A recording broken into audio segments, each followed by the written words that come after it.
waaw loolu moom dina ci ñëwaat par rapport ak sa diggante ak Ousmane Sonko dañuy jàpp ni li nga wax peut-être du guléet séddoo bi ngay wax mais am na ci yenn information yu jot au niveau de Bambey tamit noonu la ki ñu investir Bambey am na kenn nga xam ne dañ ko investir d'après les informations yu ñu am que ni nekkul woon sax candidat à la candidature te pourtant Bambey moom lañ jël mu créer frustration ba ñoom peut-être ñi ngay wax waa Pastef ñenn ñi génn créer seen liste bopp dem élection parce que d'accord ñu woon ci procédure boobu donc peut-être d'ici les jours à venir comme yow génn nga wax dina am sa morom yéen li nga xam ne dinañ génn wax pratiquement lan moo xew li ci biir Yewwi Askan Wi bu dee séddoo la wala bu du séddoo dinañ ci xam dara peut-être ñoom tamit ils auront l'occasion ñu génn wax réellement lan nan mbir mi demee. xam nga tout le monde n'est pas courageux. Dans ma conviction. Dans ma logique politique li ma bëgg mooy décision bu may jël dire toute la vérité rien que la vérité et tout encore la vérité. moo tax boo waxee ñu ne la non les chartes autorisent niveau département ñu tànn candidat. Yewwi Askan Wi am nañ ci droit mais pourvu que la personne bi nga xamante ne moom lañ tànn mais mu dépose sa candidature quelqu'un qui n'a pas déposé sa candidature koo xamante ne moom moo ñëw ànd ak beneen candidat ne man duma candidat koo xamante ne man en 2019 il m'a dit ñu jàkkaarloo man sama kër maa ngi koy taxaw Zac Mbao aw ma benn ambition ci Parcelles Assainies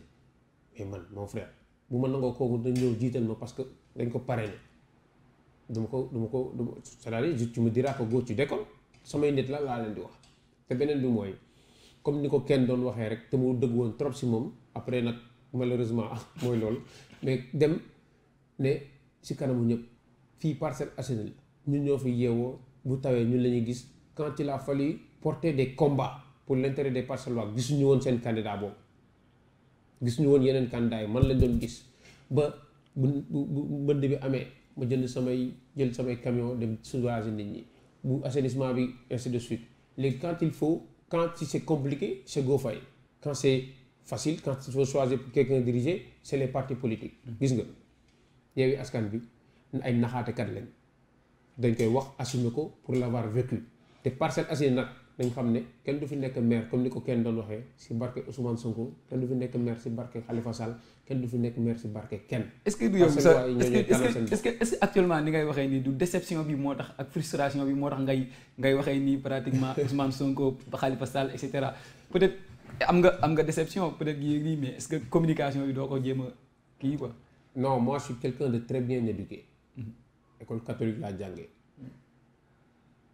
non waxuma am en terme d'éducation quoi sa frustration bi nga am peut-être yaa ngi koy ji ndax dem na sa benn sortie sax dañuy dégg ngay wax ne Ousmane Sonko n'est plus l'espoir il n'est pas plus patriote que moi donc en dehors de par exemple tànn nañ la tànnuñ la lan moo si jaar il n'inspire plus l'espoir est-ce que gëm nga ni au fond yow au fond que ni gëm nga ni il n'inspire plus l'espoir. non d'abord il faut éclairer que je n'ai jamais dit ça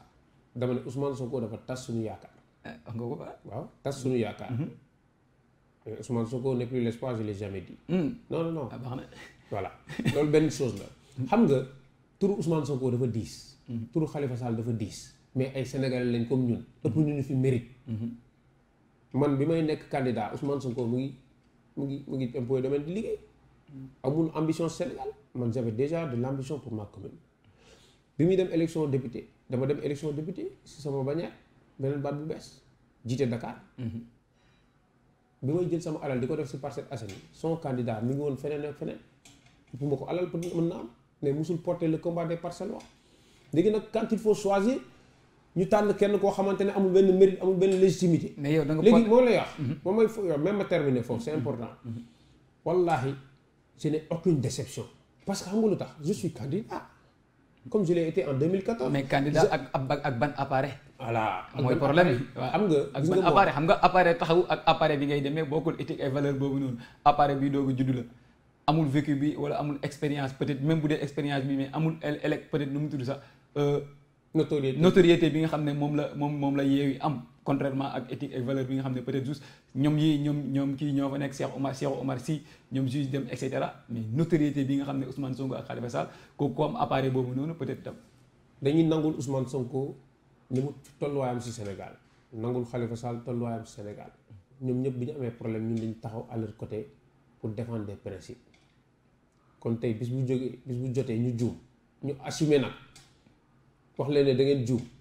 nit ñi dañu ko war a dégg ak xel parce que nag man dans mon historique politique yàlla xam na ne musuma far du côté de l'État au contraire toujours ci Khalifa Sall laa far toujours ci Ousmane Sonko laa far mais bu ñu juumee dañ leen wax dañoo juum léegi nag population yi nga xamante ne ñun ñooy nekk entre quatre murs di lijjanti suñu biir Yewwi Askan Wi xamuñu li xew mais bu ñu jékkee-jékki dégg ne goo génn na Yewwi Askan Wi je suis dans l'obligation morale bu ma leen respecter ma rendre leen compte tel quel. est-ce que ay dégg fa waxee. effectivement rien de loin de moi l'idée de manquer de respect à Ousmane Sonko ni à Khalifa Sall mais nañ xam ne Yewwi Askan Wi du dëgg ay naxaay mbaay.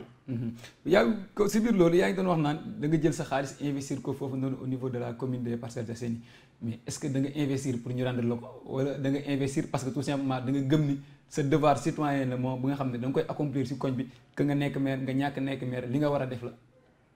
tu sais moi je suis généreux par nature je suis sama entraîné man boo ma xañee dimbali ni ci lor nga ma gëwuma le matériel l'aspect pécuniaire man dama gëm ne ku may nekkal ku ma xam boo amee problème bu ma ko mënee dama koy faj te yàlla rek tax bi may am élection locale sama salaire matul 300 000 kon xam nga ne bi may dem élection conviction laa si demoon teguma ko si alal nañ jël exemple si loolu bi may dem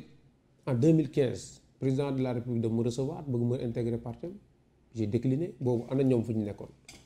xam nga bu ñuy waxante dëgg nag du neex man Ousmane Sonko li ma ko nawee nee na wax ko tu dëgg la Khalifa Sall dama jàpp ne wax ko tu dëgg la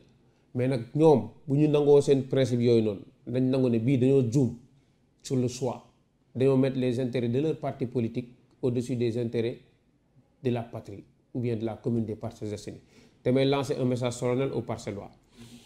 man dans mon historique politique Ousmane Sonko laa mos a jàppale pour mu nekk candidat à l'élection pour mu nekk président du Sénégal bi ma koy jàppale mosuma gis Ousmane Sonko ba léegi mosuñu tegante bët ba léegi fi may wax ak ni Khalifa Sall benn yoon lañ mos a toog ma organiser meeting bu profiter si relancer ses activités sur Dakar boobu laa ko mos a gis mosuma leen woo mosuma jotante ak ñoom j'ai essayé nag d'entrer en contact avec Ousmane Sonko pour lui expliquer que am na ñu ne si ginnaaw di yàq sama diggante ak moom il a refusé catégoriquement Ousmane Sonko envoyé message wala da nga ko woo wala noo def. dañoo daje mu ne ma j'ai besoin de te parler à travers son chargé de protocole Djibi Gueye Ndiaye kooku woo ma ne président neen suba di ngeen gisante nit ñi dañ ne ko bul gis ko parce que xam nañ ne je serai candidat par A ou par B te comme passé dafa soxla góon a bàyyi kon Sonko bu ma ko gisee je vais le convaincre parce que je vais lui dire ce que j'ai fait pour les Parcelles Assainies man maay kan yan diplôme laa am yan mën-mën laa am fan laa jëlee alal bu may def si Parcelles Assainies mes relations à l'international ak sama yéene si Parcelles Assainies ak moom programme nu ma xamee Ousmane Sonko il a être convaincu mais malheureusement il a commis l'erreur fatale de refuser de me recevoir. lu mu la wax léegi nag non nanguwuma jël je veux dire bon son chargé de protocole daf ma ne fii kenn mënu fi wax lépp bon j'ai compris que kenn mënul wax lépp jéem ma chercher mais en tout cas ils m'ont donné l'occasion de gagner moi seul de gagner avec des fils des Parcelles Assainies dont le président Abdou Wahab Sène président de RPUR le président Moustapha Cissé président du Sénégal autrement des jeunes yi nga xamante ne dañ bokkoon ci jeunesse Khalifa yi Abdou Karim Ngom pour dire que ne am na ñoo xamante ne ci seen lañ bokkoon mais sur la forme ils sont pas d'accord xam nañ ne fii dañ fi juum ci Parcelles Assainies te ils m'ont donné l'occasion de montrer ce que j'ai dans le ventre véritablement parce qu'au soir du 23 Inch'Allah on va gagner avec les Parcelles Assainies pour décliner notre programme. Ouais, par rapport à 221, une autre vision de la télé.